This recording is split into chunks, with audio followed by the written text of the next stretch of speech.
चिड़िया के दो बच्चे थे, एक बेटा और एक बेटी। बेटे का नाम कुकू और बेटी का नाम गुड़िया था।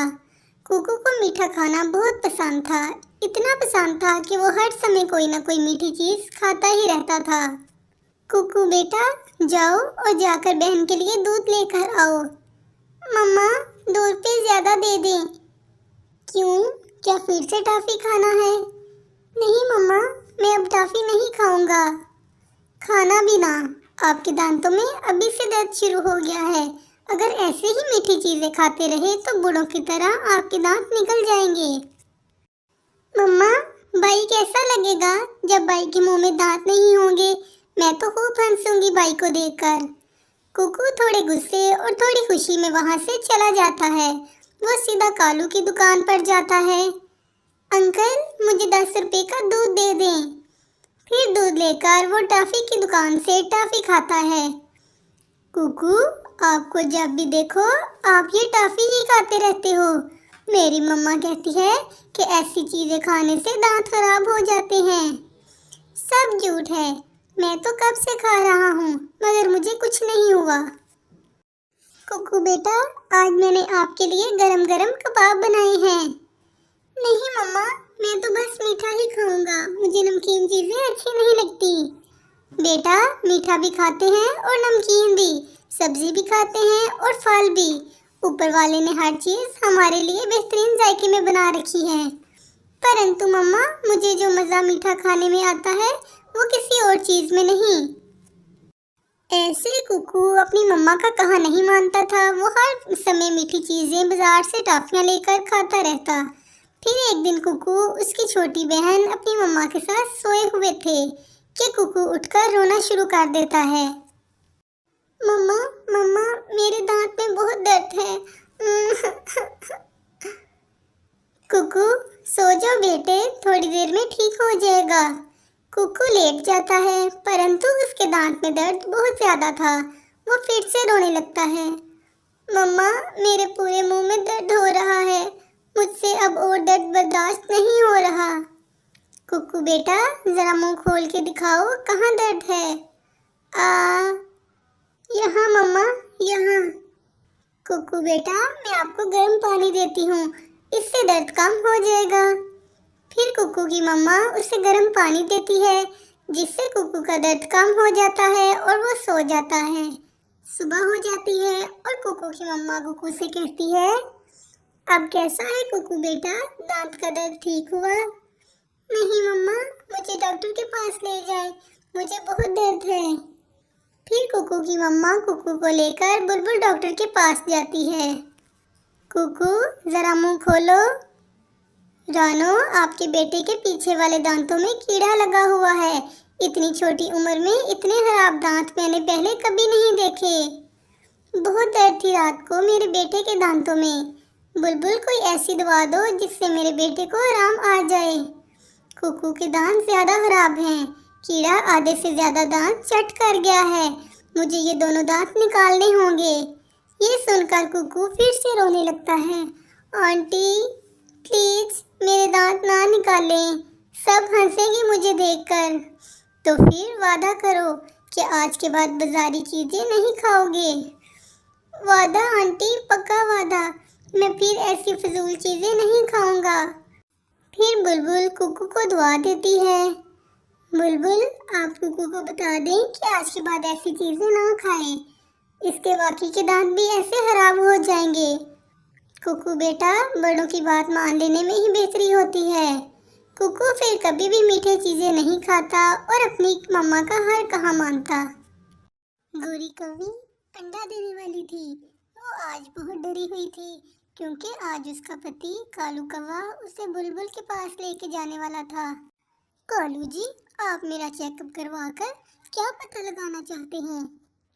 चुप करके तुम मेरे साथ चलो, मैं तुम्हारा अल्ट्रासाउंड करवा कर पता लगाऊंगा कि बेटा है या बेटी। गोरी कौवी, एक बात याद रखना, मुझे बेटा ही चाहिए, मुझे बेटियां बिल्कुल भी पसंद नहीं। फिर कालू कौवा गोरी कौवी को लेकर बुलबुल डॉक्टर के पास जाता है। ये लो बुलबुल, 10 दाने ज्यादा हैं। तुम गोरी कौवी का अंडा चेक करके बताओ बेटा है या बेटी। मैं तो बता देती हूँ, पर अंतु किसी को बताना मत कि मैंने तुम लोग को ये बताया है, क्योंकि ऐसा करना कानूनी अपराध है। फिर बुलबुल गोरी कवि का अल्ट्रासाउंड करती है। बुलबुल, मैं बहुत मुश्किल में हूँ। मेरे अंडे से बेटी निकली तो मेरा पति मुझे घर से निकाल देगा। गोरी कवि, तुम्हारे अंडे से तो बेटी ही निकलेगी, मगर तुम घबराओ नहीं। मैं जैसा कहूँगी तुम बिल्कुल वैसा ही करना। फिर बुलबुल गोरी कवि के कान में कुछ कहती है। बेटा, क्या बेटा निकलेगा हमारे अंडे से? बधाई हो कव्वे, तुम दो दो बेटों के पिता बनने वाले हो। तुम्हारी पत्नी के पेट में दो दो अंडे हैं।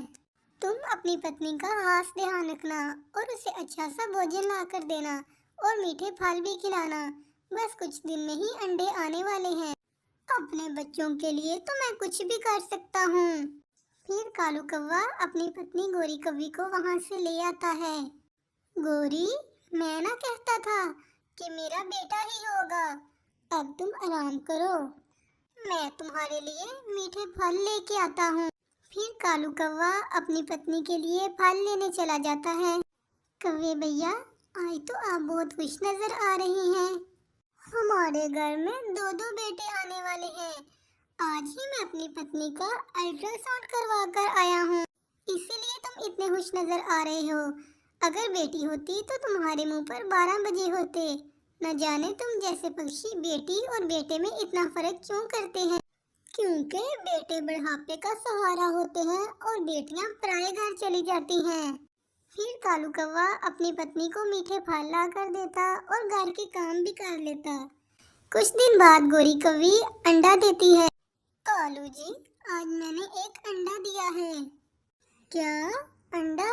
मगर बुलबुल ने तो कहा था कि 2 अंडे हैं। कालू जी, हो सकता है एक अंडा कुछ दिन तक दूं। कालू कौवा ये सुनकर चुप हो जाता है। कुछ दिन बाद गोरी कवि के अंडे से एक सुंदर सी बेटी निकलती है। गोरी कवि बहुत खुश थी, साथ साथ वो कालू से डर रही थी। और फिर कालू भी घर आ जाता है। अरे ये क्या गोरी, अभी तक दूसरा अंडा नहीं हुआ और इस अंडे से भी बेटी निकली। कालू जी, ये तो आप बुलबुल डॉक्टर से ही पूछें। कालू कौवा फिर बुलबुल डॉक्टर के पास जाता है। क्या हुआ कालू, इतने गुस्से में क्यों हो? तुमने तो कहा था मेरी पत्नी के पेट में 2 अंडे हैं और दोनों में बेटे हैं। मेरी पत्नी ने एक अंडा दिया और उसमें से भी बेटी निकली। कालू फिर चला जाता है। क्या कहा बुलबुल ने? बुलबुल ने कहा कि एक अंडा कुछ दिन तक होगा और उसमें से बेटा ही निकलेगा। अच्छा गोरी, मैं फल लेने जा रहा हूँ। अपनी बेटी को भी साथ ले जाएं। ये मुझे बहुत तंग करती है और मुझे आराम नहीं करने देती। कालू कौवा फिर अपनी बेटी को अपने साथ ले जाता है। वो एक दरख्त से फल तोड़ रहा था कि उसको चोट लग जाती है। अरे पापा, ये क्या हो गया? मेरे पापा को चोट कैसे लग गई? भगवान मेरे पापा को जल्दी से ठीक कर दे। मैं ठीक हूँ मेरी बेटी। फिर आस्ता आस्ता कालू कौवे को अपनी बेटी से प्यार होने लगा और अपनी बेटी को अपने साथ साथ रखता। मुझे अपनी बेटी से बहुत प्यार है। कालू जी, एक और सच बताऊं, बुलबुल डॉक्टर ने झूठ बोला था। मेरे पेट में एक ही अंडा था जिसमें से ये बेटी निकली। अच्छा, तो अब मैं समझा कि अब तक अंडा क्यों नहीं हुआ। कालू जी, जो अब अंडा हुआ और बेटी निकली तो फिर मैं बहुत ज्यादा मिठाई बांटूंगा। मुझे अब बेटियों से बहुत प्यार है। फिर कालू कौवा और उसकी पत्नी गोरी कौवी अपनी बेटी के साथ हंसी खुशी रहने लगते हैं। वो सब पक्षी आज बहुत खुश थे। वो तीनों पक्के दोस्त थे। वो आज इसलिए खुश थे क्योंकि आज उन्हें गर्मियों की लंबी छुट्टियां हुई थीं। कुकू और बुलबुले, मैं कल अपनी मम्मा के साथ अपनी मम्मा जी के पास जा रहा हूँ। पता है, मेरे मामा जी का आमों का बाग है और इस मौसम में तो आम पक्के होते हैं। मुझे बहुत मजा आने वाला है। दोस्तों, मैं भी अपनी नानों के पास जाऊंगा। अंतु मेरे मामा तो नहीं, मेरी नानो मुझसे बहुत प्यार करती हैं। हम भी कल ही जाएंगे।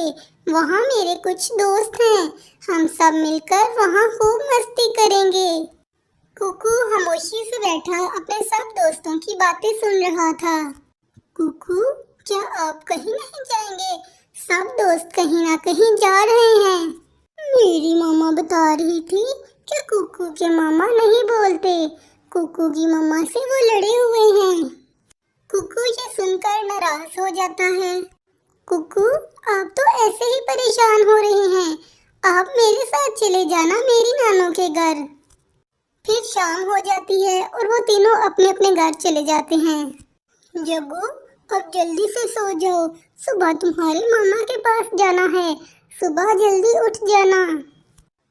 मम्मा, मैं तो सोच रहा हूँ कब रात खत्म होगी और कब मैं अपने मामा के पास जाऊँगा। मामा, कुकू बहुत दुखी है, उसका कोई नहीं जहाँ वो जा सके, वो बहुत रो रहा था।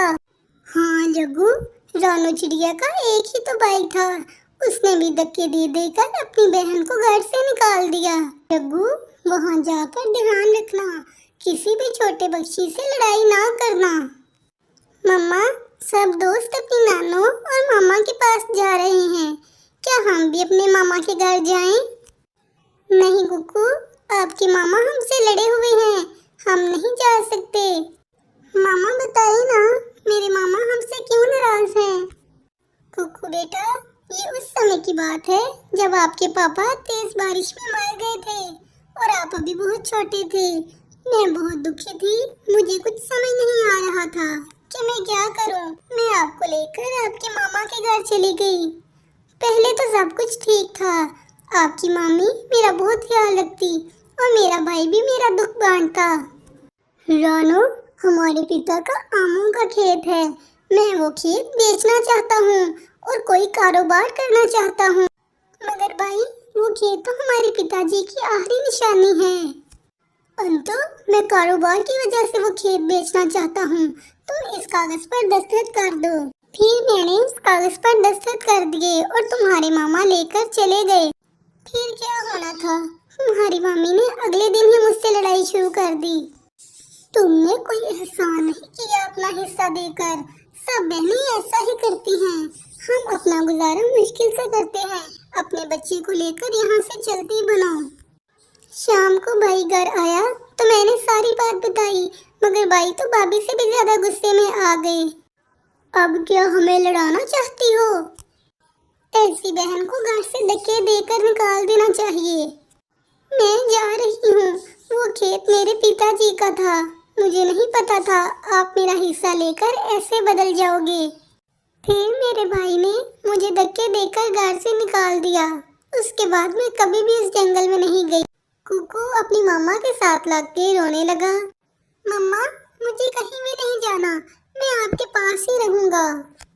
फिर सुबह हो जाती है, दरवाजे पर जोर जोर से दस्तक होती है। कुकू, दरवाजा खोलो, मैं जग्गू हूँ। चिड़िया बहन, जल्दी से तैयार हो जाओ, मेरा जग्गू और कुकू अच्छे दोस्त हैं, वो साथ छुट्टियां गुजारना चाहते हैं, तुम चलो हमारे साथ। मेरे 3 भाई हैं, मुझ पर जान मारते हैं और हम सब कुछ अपने बच्चों की खुशी के लिए तो करते हैं। गोरी कवि, ऐसे बिल्कुल भी अच्छा नहीं लगता किसी के घर जाना। चिड़िया बहन, तुम गैर नहीं हो, मेरी सहेली हो और कुकू और जग्गू भी अच्छे दोस्त हैं, तुम चलो मेरे साथ। कुकू और उसकी मामा गोरी कवि और जग्गू के साथ चले जाते हैं। जल्द ही वो गोरी कवि के मैके वाले जंगल में चले जाते हैं। गोरी कवि के भाई उनका शानदार स्वागत करते हैं और उनको ठंडा जूस और भोजन पेश करते हैं। गोरी कवि अपने भाइयों से कहती है, भाइयों, ये मेरी सहेली है और इसका बेटा कुकू, ये गर्मियों की छुट्टियां हमारे साथ गुजारेंगे। फिर कुकू और जग्गू बाहर खेलने चले जाते हैं। गोरी कवि, आज मैं इस बात को समझ गई कि अपने खून के रिश्ते से ज्यादा प्यार जरूरी है, चलो हम भी अपने बच्चों के साथ खेलें। फिर सब खुशी खुशी अपनी छुट्टियां गुजारने लगते हैं।